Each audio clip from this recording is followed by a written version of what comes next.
Buenos días, buenas tardes o buenas noches, sea cual sea la hora a la que estén viendo este video. Vamos a continuar con nuestras clases de métodos numéricos y vamos a entrar en un tema apasionante, la verdad, que vendría siendo la solución de ecuaciones diferenciales y vamos a iniciar con los fundamentos. Primero que nada vamos a refrescar un poquito qué es una ecuación diferencial. Vamos a evaluar lo que vendría siendo las ecuaciones diferenciales de esta forma. Vamos a abordar las ecuaciones diferenciales ordinarias, de momento. Entonces, ¿qué es una ecuación diferencial? Bueno, una ecuación diferencial es toda aquella ecuación que va a incluir el término de diferencial o derivada de mi función con respecto a mi variable independiente. ¿Ok? Entonces, regularmente las ecuaciones diferenciales ordinarias podemos agruparlas, podemos ordenarlas de tal manera que nosotros vamos a tener en el lado izquierdo o del lado explícito, por así decirlo, lo que vendría siendo la derivada o la diferencial de y sobre dx o la derivada de nuestra función con respecto a nuestra variable independiente. Y esta misma derivada va a estar en función, esto sí es súper importante, va a ser toda la parte de la derecha, por así decirlo, solamente puede estar en función de x y de y. ¿A qué me refiero con esto? Puede estar en función de x, de mi variable independiente, y también puede incluir mi misma variable dependiente. O sea, no es necesario, no es como en cálculo, cuando nosotros teníamos una derivada, que la derivada estaba exclusivamente en función de su variable dependiente. ¿Ok? Digo independiente. Sino aquí también nosotros vamos a tener que nuestra derivada, nuestra diferencial, está también en función o puede estar también en función de nuestra variable dependiente. ¿Ok? Ahora, esta notación que nos indica que yo puedo tener mi diferencial igualada a una función que esté en función de x y y. Puede estar en función de x y y. Esta notación es una notación algo así como que anticipa las cuestiones, ¿no? Es una notación, por así decirlo, limitante. Solamente podemos estar en función de x y de y. Solamente puedo estar en función de mi variable independiente y de mi variable dependiente. No puedo estar en función de otras variables, porque eso ya sería otro tipo de diferencial y también puede ser ordinaria, pero ya no sería de este tipo en específico. Ok, ¿a dónde quiero llegar? ¿A qué me quiero referir? Bueno, que aquí nos está diciendo solamente puedes tener estos dos, ¿no? Es como si cuando nosotros saliésemos de casa me dijesen, solamente te puedes llevar tu chamarra y tu paraguas, ¿ok? No te puedes llevar, no sé, otra prenda de ropa extra. Solamente puedes llevarte esas dos, ¿no? O sea, pero yo me quiero llevar las botas para el agua. No, solo puedes llevarte tu chamarra y tu paraguas, ¿no? Ahora, independientemente de eso, de que te los lleves, no necesariamente quiere decir que esta restricción es para todos los días. Sin embargo, no todos los días son iguales, ¿no? Entonces, no todos los días va a llover, no todos los días va a estar haciendo sol, no todos los días va a estar haciendo frío. Entonces va a haber días, así como también va a haber casos de estudio, en los cuales no vamos a necesitar X y en los cuales no vamos a necesitar Y. Inclusive puede que haya casos en los que no necesitemos ninguno de estos dos. Simple y sencillamente esta notación me dice, solamente puedes estar en función de X y puedes estar en función de Y. Hasta ahí, ¿no? ¿Puedes, forzosamente tengo que utilizar los dos? No. ¿Puedo utilizar solamente uno? Sí. ¿Puedo utilizar solamente el otro? Sí. ¿Puedo no utilizar ninguno? También. ¿Ok? Entonces, ya desambiguada esta cuestión, vamos a continuar. ¿Qué otra cosa necesitamos para poder resolver ecuaciones diferenciales por métodos numéricos? Utilizando métodos numéricos, necesitamos lo que vendrían siendo los valores iniciales. Necesito un valor inicial de x y para ese valor inicial de x, forzosamente yo necesito un valor inicial de y. ¿Ok? Es como en los problemas de integración. Cuando nosotros queríamos calcular la constante, necesitamos valores iniciales, o como en problemas de fenómenos de transporte que necesitamos las condiciones de frontera. Bueno, entonces tentativamente nosotros vamos a iniciar con esta ecuación diferencial. ¿Ok? Vamos a resolverla primero de forma analítica para después poder resolverla de forma numérica. Entonces, aquí en esta ecuación, ¿qué es lo que voy a meter? Pues voy a meter esta ecuación diferencial de y sobre dx, que va a ser igual. Entonces, recuerden que el lado derecho puede estar en función de f de x o f de y. Entonces, yo solamente quiero que tenga igual a y. Entonces, fíjense bien. ¿Qué es lo que me representa aquí? Me representa que y va a ser una función, ¿ok? Y va a ser una función. Y esta función y, va a ser un valor que una función que cuando yo la derive, cuando yo derive mi función original, me va a dar la misma función. O sea, suena súper extraño, pero estoy casi seguro que ustedes saben cuál es la respuesta. Fíjense bien, una función que cuando yo la derive quede exactamente igual que la función. Ok, medítenlo un poco mientras vamos a irla resolviendo. Esta vamos a resolverla por separación de variables. ¿De qué forma? Bueno, pues de y queda de este lado y me va a quedar y. Bueno, y también la voy a pasar de este lado, ¿no? De y se queda aquí y y la paso por acá.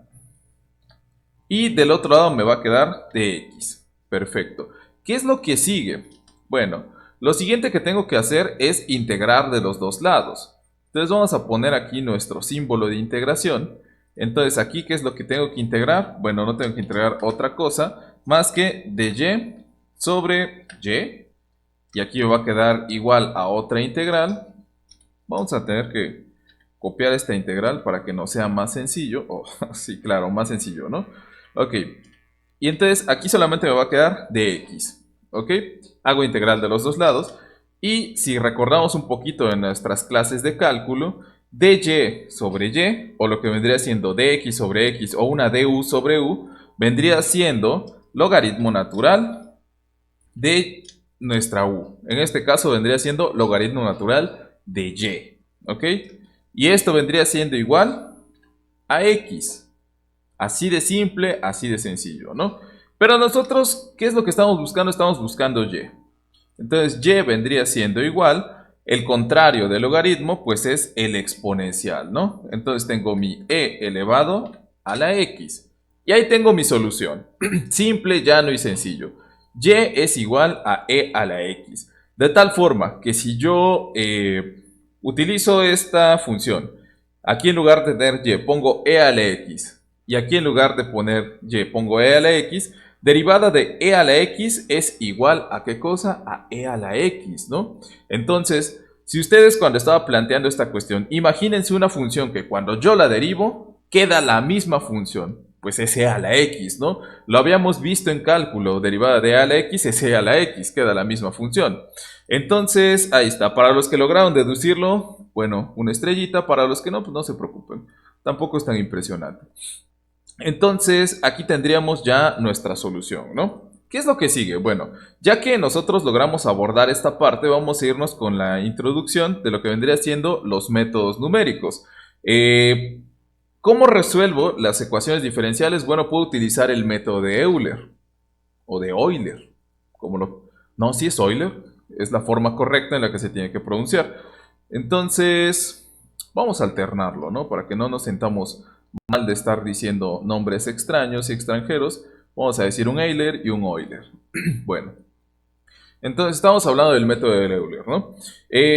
Fíjense bien, ¿cómo funciona a grandes rasgos el método de Euler? Esta línea de acá, vendría representando la línea del valor real. La línea del valor real. Y fíjense bien, nosotros no tenemos esta línea, nosotros no tenemos esta función en azul. No la tenemos. Simple y sencillamente no la tenemos. ¿Qué es lo que sí tenemos, forzosamente? Tengo la derivada de esta función. ¿Ok? Entonces, si tengo la derivada de la función, puedo saber cuál es la derivada en cualquier punto de la función, ¿no? Simplemente le sustituyo lo que vendría siendo x y y. Entonces, si yo tengo la derivada de la función en cualquier punto, yo puedo calcular en cualquier punto que yo quiera una recta tangente, como esta que tengo aquí. ¿Qué es lo único que necesito para tener la recta tangente? Pues vendría siendo la derivada de la función y el valor de y. ¿Ok? Entonces, ¿en qué consiste el método de Euler? Bueno, fíjense bien. Uy, ¿por qué me hace esto? Ok, fíjense bien cómo funciona el método de Euler. Ok, el método de Euler funciona de esta manera. Nosotros tendríamos en esta parte de acá lo que vendría siendo y0 o y inicial. Y aquí tendríamos x0. ¿Ok? Entonces yo tengo x0 y aquí tengo y0. Entonces, como yo puedo calcular la derivada en cualquier punto, porque sí tengo una función súper específica para calcular la derivada, puedo trazar una recta tangente, puedo definir una recta tangente en este punto. ¿Y qué es lo que sigue? Bueno, yo con mi recta tangente puedo hacer una aproximación. Yo digo, bueno, ok, si yo tengo un tamaño de paso específico en el cual me voy a ir de x0 hasta x1, este tamaño de paso me va a poder servir para calcular cuál vendría siendo el siguiente valor de mi y. Ok, tendría mi siguiente valor de x y aquí tendría mi siguiente valor de y. Que alguien me va a decir, oiga, pero es una aproximación muy mala. La verdad es que sí. Pero ¿de qué depende esto? ¿De qué depende que la aproximación sea mejor? Bueno, depende del tamaño de paso. Si yo tengo un tamaño de paso muy grande, quiere decir que mi recta tangente y mi función original van a parecer muy distintas. Sin embargo, ya habíamos visto en otros casos que si yo hago un zoom tremendo sobre una parte, esa función se va a parecer cada vez más a una línea recta. Entonces, si mi función se parece cada vez más a una línea recta cuando mi tamaño de paso es más pequeño, entonces yo voy a poder aproximar de forma más certera. Es la cuestión eternamente que tenemos para todos los métodos numéricos. Es una especie de regla. A menor tamaño de paso, menor error. Claro que tiene sus limitaciones, ¿no? También dependiendo de las computadoras. Si nosotros ponemos un tamaño de paso muy pequeño, a veces ya se nos va a lo que vendría siendo cero y en ocasiones tenemos divisiones sobre cero. Entonces, tiene sus limitantes, no es perfecto. Entonces, a menor tamaño de paso, mayor precisión. Pero así es como funciona, a resumidas cuentas, lo que es el método de Euler. ¿Ok? Entonces, vamos a explicarlo de una forma muy simple. Aquí nosotros tendríamos que el nuevo valor, o sea, lo que vendría siendo mi nuevo valor de y, va a ser igual al valor actual, o sea, al valor actual de y, esta y que tengo acá, más la pendiente, que recuerden que la pendiente es la pendiente actual, la pendiente que tengo aquí, la pendiente que tengo en este punto, la pendiente de esta tangente, de esta recta en rojo, que multiplica por el tamaño de paso. O sea, fíjense bien. Si yo mi tamaño de paso lo multiplico por mi pendiente, voy a tener algo así como este valor de delta y. Porque recuerden que al final la pendiente es delta y sobre delta x. Y yo al multiplicarlo por h es como si lo estuviera multiplicando por delta x. Y solamente me quedará delta y. Entonces, al quedarme esta delta y, lo único que tengo que hacer es sumarle el valor anterior. Entonces, ese es el principio que nosotros estaríamos teniendo. Nuevo valor es igual al valor actual de y más la pendiente por el tamaño de paso. Así de simple. Entonces, esto lo podemos traducir a lo que vendría siendo una notación matemática, ¿no? Que vendría siendo nuevo valor, que es y más 1, ¿ok? Por el más 1 es el valor que sigue, ¿no? El valor nuevo. Nuevo valor va a ser igual al valor actual, que vendría siendo y, el valor en el que estamos trabajando, más lo que vendría siendo la pendiente. Entonces, yo aquí tengo la pendiente, y la pendiente habíamos dicho que se calcula con la derivada, y la función de la derivada sí la tenemos. Podemos utilizarla, ¿no? Entonces nos dice, derivada de y sobre dxy. Entonces es la derivada actual, por así decirlo, que multiplica al tamaño de paso. Entonces, al menos para este caso en específico, para este problema, para este método de resolución específico, el tamaño de paso es constante. Y ahí tendríamos nuestra fórmula para hacer el método de Euler. Bueno, vamos a agarrar e irnos aquí a Excel. Vamos a poner nuestra lupa Y aquí ya tengo preparada una hoja de cálculo. Bien, perfecto. Entonces, ¿qué es lo que voy a hacer? Bueno, lo que voy a hacer es hacer, valga la redundancia, una función en la cual nosotros vamos a resolver esta función que tenemos por aquí. ¿Ok? Esta de acá. De forma tentativa nosotros propusimos esta ecuación que tenemos acá, que es dy sobre dx. ¿Ok? Entonces, fíjense bien, yo aquí voy a tener que mi valor inicial va a ser 0 y mi valor inicial va a ser 1. ¿Ok? Entonces vamos a utilizar tamaños de paso, un tamaño de paso de 1. Ok, entonces en esta parte de aquí, ¿qué es lo que voy a hacer? Esta parte de aquí la voy a utilizar para graficar mi solución real. Nosotros cuando estamos resolviendo cuestiones no tenemos esta solución real, eso es obvio, pero este es un ejemplo explicativo, es un ejemplo que nos va a ayudar a entender. Entonces yo voy a tener que mi valor inicial va a ser igual a mi valor inicial, valga la redundancia, x va a ser igual a x0 y y pues también va a ser igual a y0. Ok, bueno, después yo voy a poner incrementos, esto es solamente para graficar, ¿eh? Voy a poner incrementos de punto 1. Y aquí yo voy a poner lo que vendría siendo, voy a ponerla aquí también. Voy a poner mi valor, mi función, ¿no? Que es el exponencial o el Euler, como lo quieran llamar. Entonces sería el exponencial de x, sería e a la x. ¿Ok? De todos modos nos da el 1. Y aquí puedo agarrar y puedo continuar, ¿no? Entonces, fíjense bien, aquí nosotros vamos a tener una gráfica que se nos va a ir haciendo conforme yo aumente estas cuestiones, ¿no? Entonces vamos a aumentarlo un poco más. Vamos a aumentarlo hasta el valor de 1, ¿ok? Entonces yo voy a tener mi gráfica original desde 0, desde x0 hasta 1 y de y hasta donde tenga que dar, ¿ok? Entonces aquí voy a tener ya mi gráfica. Perfecto. ¿Qué es lo que sigue? ¿Qué es lo siguiente que tengo que hacer? Bueno, lo siguiente que voy a hacer es calcular el valor inicial.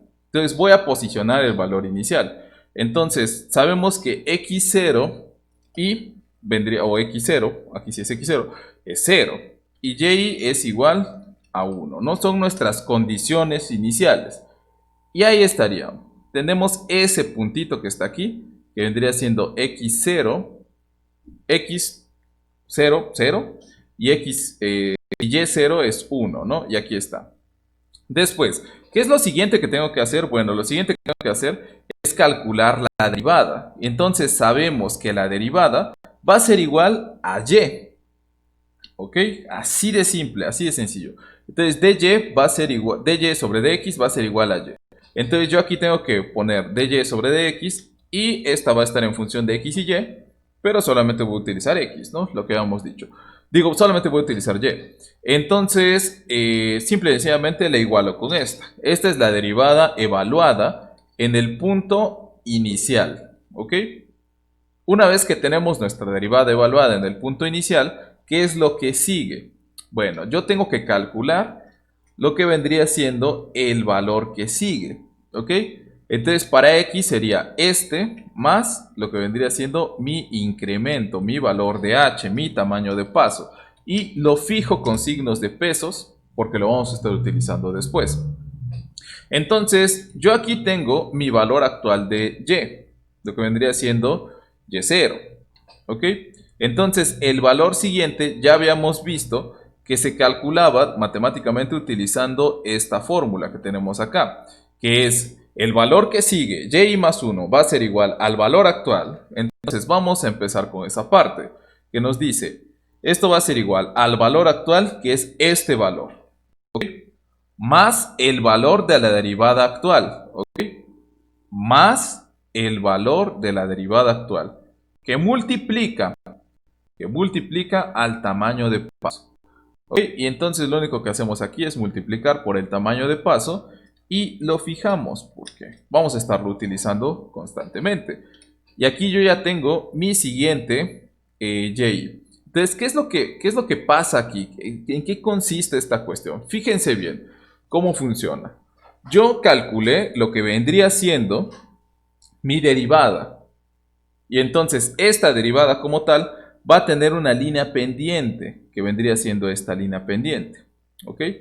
Y lo que hice simple y sencillamente fue agarrar y matemáticamente decir, ya tienes la línea pendiente, simplemente extiéndela hacia la derecha con un tamaño de paso de x1, de h igual a 1, ¿no? X de x0 a x1, 1. Entonces aquí yo tendría mi primera aproximación, ¿ok? Entonces mi tamaño de paso es relativamente grande, así que mi aproximación pues también no es tan buena. ¿Qué es lo que sigue? Bueno, lo siguiente que voy a hacer es agarrar y calcular mi derivada. Entonces esta derivada yo ya la tengo calculada, simplemente copio y pego aquí. Y si se dan cuenta ahora, mi derivada va a ser igual a la y1, ¿no? O la y para x1. Y ahí estaría. Ok, ¿qué es lo que sigue? Bueno, tomando en cuenta que ahora yo voy a tener este otro incremento de x, pues voy a agarrar y voy a incrementar lo que vendría siendo mi gráfica. Vamos a incrementarlo un poco más hasta llegar a 2. Aquí. Ok, entonces esto repercute en esta parte de acá. Si se dan cuenta ahora ya alcanzo a ver mi gráfica como está aquí. Esto vendría siendo la función original y esta parte de aquí es la aproximación que tengo. ¿Qué es lo que sigue? ¿Qué es lo que tengo que hacer? Bueno, simple y sencillamente yo ya agarré y dije, ¿sabes qué?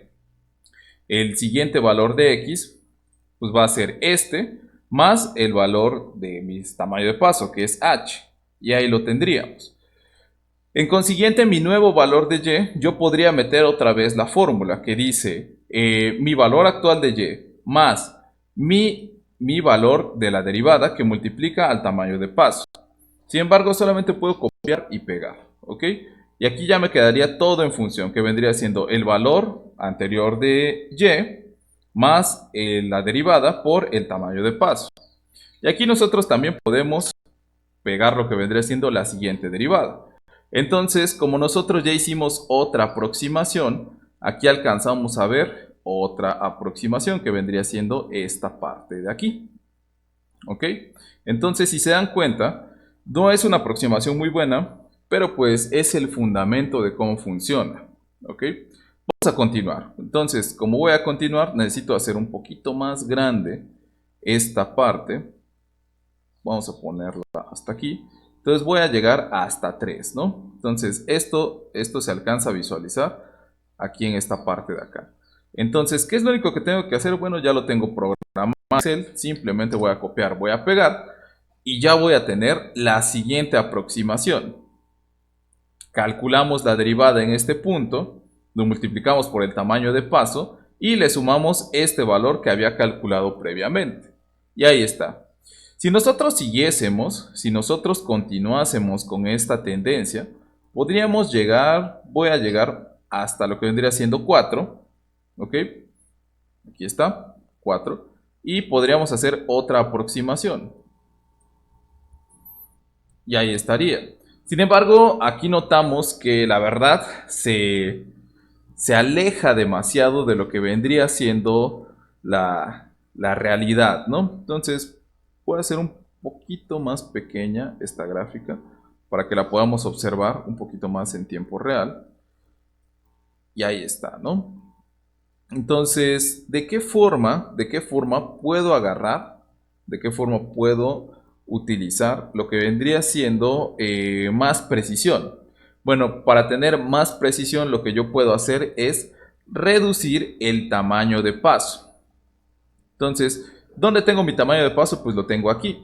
Entonces, si yo agarro y lo reduzco a la mitad, digamos 0.5, se va a acercar un poquito más, ¿no? ¿Cuál es la desventaja? ¿Cuál es la ventaja, no? Ventaja, tenemos más precisión. Desventaja, tenemos que hacer más cálculos, tenemos que hacer más iteraciones. Afortunadamente, pues ya las tenemos programadas y vamos a llegar hasta lo que vendría siendo 4. Entonces vamos a simplemente bajarlas, esta parte de acá, y ahí está. Entonces alcanzamos a ver que tiene una mayor precisión. Sin embargo, no es una aproximación muy buena, ya se acerca un poco más a lo que vendría siendo el valor real. Sin embargo, todavía tiene bastante error, ¿no? Se aleja demasiado. Entonces vamos a hacer todavía más pequeño el tamaño de paso.